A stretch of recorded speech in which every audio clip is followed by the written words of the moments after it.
பிரியமானவர்களே, ஆண்டவராகிய இயேசுவின் நாமத்தினாலே இந்த காலை நேரத்தில் இயேசுவை தினம் பார்ப்போம் என்ற இந்த நிகழ்ச்சியின் மூலமாக உங்களை சந்திப்பதில் மிகுந்த மகிழ்ச்சி அடைகிறேன். சேர்ந்து பாடுவோம், வாருங்கள் பாடுவோம்.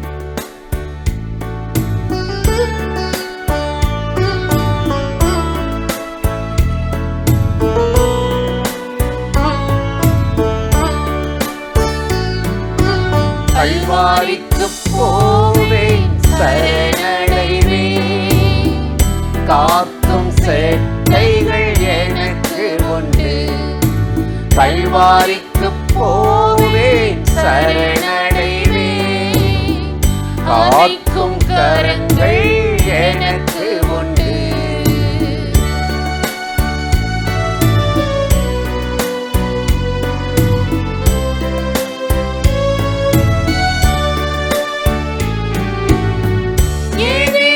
நாள்தோறும் தூரத்தினாலும் என்னை அவன் கையில் விடுவதில்லை.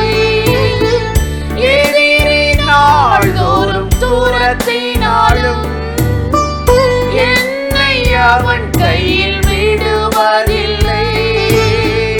என் தேவன் தப்புவிப்பார், தாமதம் செய்திடார், நலமுடன் வாழ்ந்திருப்பேன். என் தேவன் தப்புவிப்பார், தாமதம் செய்திடார், நலமுடன் வாழ்ந்திருப்பேன். கல்வாரிக்கு போவேன், சரணடைவேன், காக்கும் சேட்டைகள் எனக்கு உண்டு. கல்வாரிக்கு போவேன், சரணடைவேன், அனைக்கும் கரங்கள் எனக்கு உண்டு.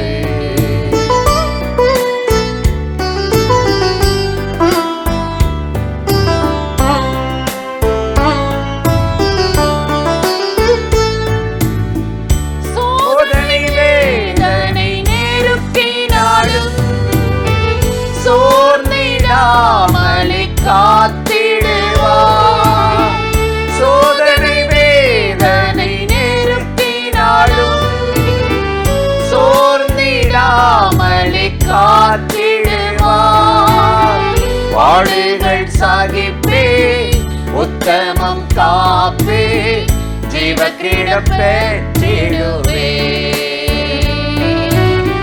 பாடுகள் சகிப்பே, உத்தமம் காப்பே, ஜீவக்கிரீடம் பெற்றிடுவே. கல்வாரிக்கு போவேன், சரணடைவேன், காக்கும் சேட்டைகள் எனக்கு உண்டு.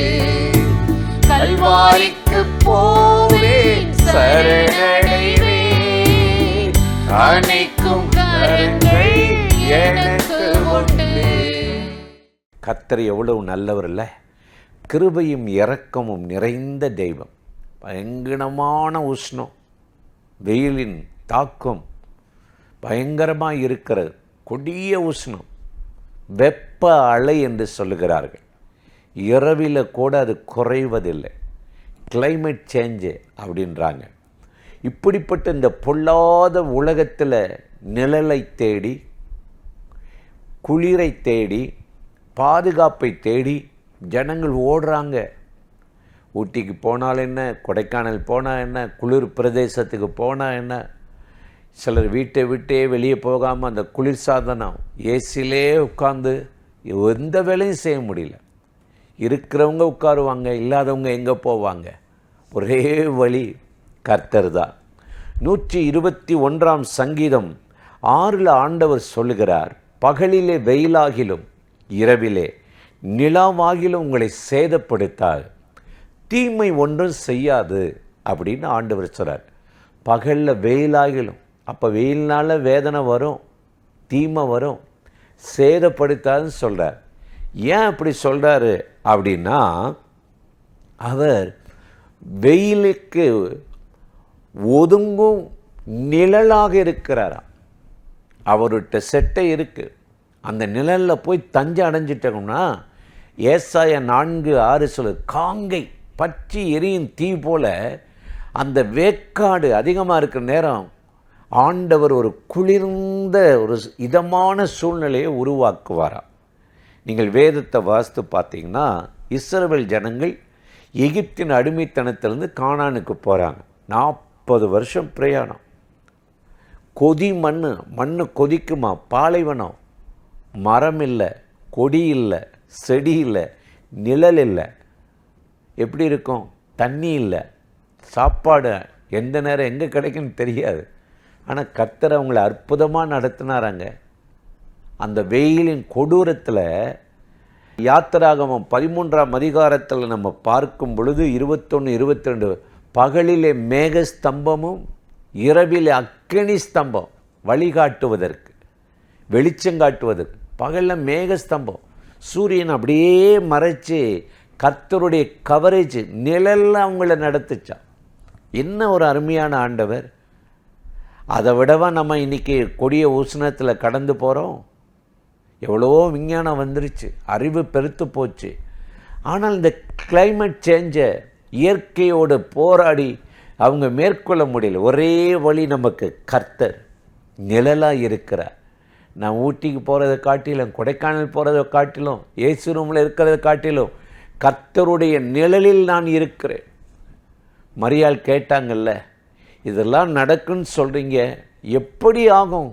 கணவனை அறிய உன்னதமானவருடைய வல்லமை உன்மேல் நிழலிடும், பரிசுத்த ஆவியினுடைய நிழல் உன் மேலே வரும்னாரு. இன்றைக்கி அந்த நிழல் வரணும், நம்ம மேலே வரணும், உதிக்கணும், பாதுகாக்கணும். அதுக்கு தானங்க நமக்கு பகலிலே வெயிலாகிலும் இரவிலே நிலாவாகிலும் தீமை செய்யாதுன்னு சொன்னார். வேதத்தை அடுத்து வாசித்து பார்த்திங்கன்னா தானியேல் 3ஆம் அதிகாரத்தில் நம்ம ஒரு சம்பவம் வாசிக்கிறோம். 3 வாலிபர்களை அக்கினியில் போட்டாங்க. ராஜாவின் பொற்சிலையை வணங்காததுனால கோபமாகி 7 மடங்கு சூடாக்கி, என்ன ஒரு பயம் இல்லாமல் போச்சு. ஊரில் என் சட்டத்தை யார் மதிப்பா? இப்போ இவங்களுக்கு ஒரு தண்டனை கொடுத்தாதான் அடுத்தவன் பயப்படுவான்னு சொல்லி 7 மடங்கு அக்கினி சுவாலையை அதிகமாக்கி 3 வாலிபர்களை தூக்கி போட்டாங்க. தூக்கிட்டு போனவன் செத்து போயிட்டாங்க, கருகி. உள்ளே விழுந்தவங்க சாகலை. எப்படிங்க அது? யோசித்து பார்த்தீங்கன்னா ஆச்சரியமாக இருக்கும். அதுதான் ஆண்டவருடைய கிருபை. ஆதியாகமம் 3ஆம் அதிகாரத்தில் 7-8 வசனம், பகலின் குளிர்ச்சியான வேளையில் ஆண்டவர் எங்கே இருக்கிறாரோ அங்கே அந்த வெக்க அதிகமாக இருக்காது, குளிர்ச்சி, ஒரு இதமான சூழ்நிலை, தென்றல் காற்று. அப்போ 3 வாலிபர்கள் தீச்சூழலில் தள்ளப்படும் போது கர்த்தர் அவங்களுக்கு அந்த தீச்சூழலில் ஒரு ஏசி காற்று அனுப்பியிருந்தார். முடி கூட கருகலாம், சரீரங்கத்தில் ஒரு சேதம் இல்லை. எந்த ராஜா நேபுகாத்நேச்சார் தள்ளான அவனே ஆச்சரியப்பட்டு மந்திரிமார்களை அதிகாரிகளை கூப்பிட்டு பார்க்குறான், அக்கினி பலன் செய்யலையே. காரணம், குளிர்ச்சியான ஒரு தென்றல், இதமான சூழ்நிலையை ஆண்டவர் அனுப்பினார். இன்றைக்கு வெயிலை போல் ஒரு கொடூரமாக அவங்க வீட்டில் வேலையில் பிரச்சனையா, சண்டையா, வாக்குவாதமா, பண நெருக்கடியா, தீயை போல் எரிஞ்சு இதில் அழிஞ்சிருவேன் பொறுக்க, அக்கினியில் அழிஞ்சிருவேன் பொறுக்க நினைக்கிறீங்களா?